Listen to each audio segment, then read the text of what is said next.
ये आपको पुष्कर मेले में एक भैंसे से मिलवाते हैं और ये बहुत ही इंटरेस्टिंग भैंसा है। इसका नाम है राजवीर और राजवीर की बहुत सारी खासियतें हैं। इनकी उम्र महोदय की 4 साल है और शर्मीले टाइप के दिख रहे हैं और इसके ऑनर खड़े हैं यहाँ पे नक्षत्र जी। कैसे हैं आप? ठीक ठाक जी।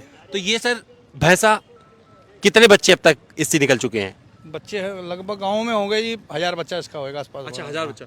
तो कितना पैसा लेते हैं सर एक बार जो प्रेगनेंसी वाला प्रोसेस होता है? 2000 रुपया। हाँ? 2000 रुपया। 2000 रुपये। हाँ जी। तो मतलब सोच लो कितना पैसा कमा रहे हैं सर। और ये भैंसा पालने का मकसद यही होता है कि ये मतलब ये जो इनका वंश है ये बढ़ता रहे और इस पे पैसे निकलते रहे। लेकिन यहाँ पर कोई भैंसा ऐसा नहीं जिसकी कीमत 3 करोड़ 10 करोड़ रुपए हो।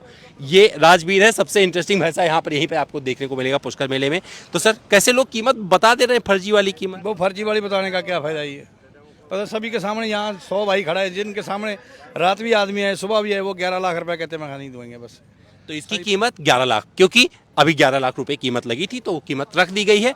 इस पर एक डिटेल वीडियो किया है। अगर आप भैंसे के बारे में इंटरेस्टेड है जानने के लिए और इस पर कमाई करना चाहते हैं तो राजवीर आपके लिए इंस्पिरेशन हो सकते हैं। कैसे? आइए हमारे चैनल फॉर्म ऑन वीडियो को सब्सक्राइब करिए और वहां पर पूरा वीडियो देख के जाइए।